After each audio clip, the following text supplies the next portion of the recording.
Hi, welcome to week 5 of the half marathon training. And I was able to join the Orange County Rescue Mission runners on Saturday. And it was a great morning, beautiful weather, nice and cool, and just a great group of runners. Got to see Justin as a coach in action, and he just did a great job encouraging the group, reading the devotional. So it's been nice being able to join up with some of the different groups. I know you guys are all doing a great job.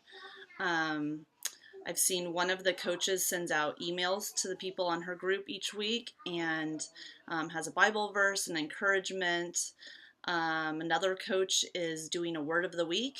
And so I love how you guys are personalizing this program for your group and keeping your group excited and motivated. So far, so we're on week 5. That means your group and you have made it through a whole month of marathon training, which is awesome.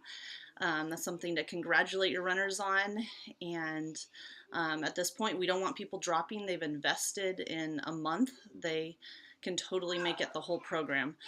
So this coming week, you're going to have everybody run for 25 minutes and then walk for 5 minutes. So 30 minutes total, which is actually less overall time than what you did last week. So hopefully the step up won't be too much because it's only 5 more minutes of running than before and a little bit less total time.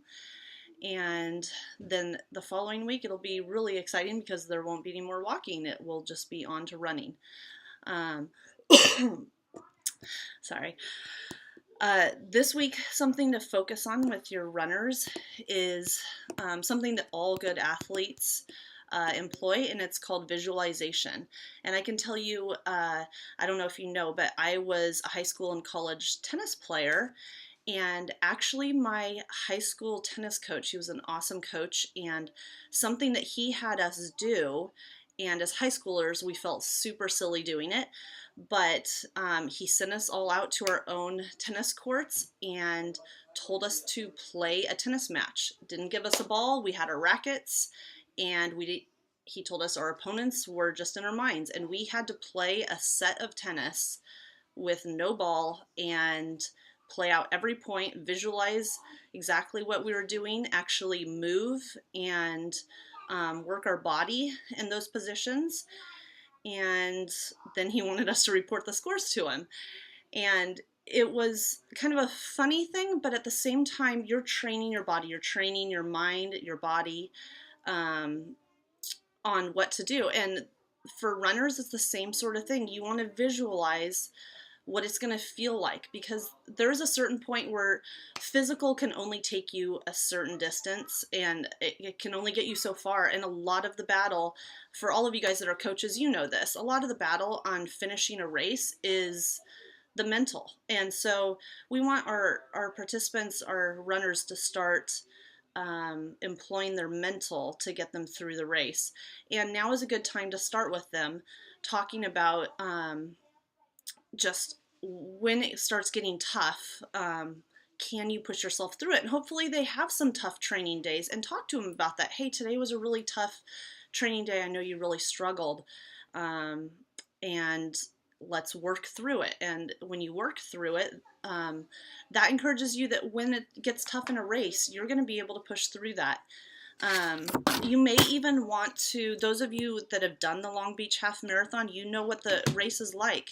Those of you that haven't done the Long Beach Half, you've probably done other races.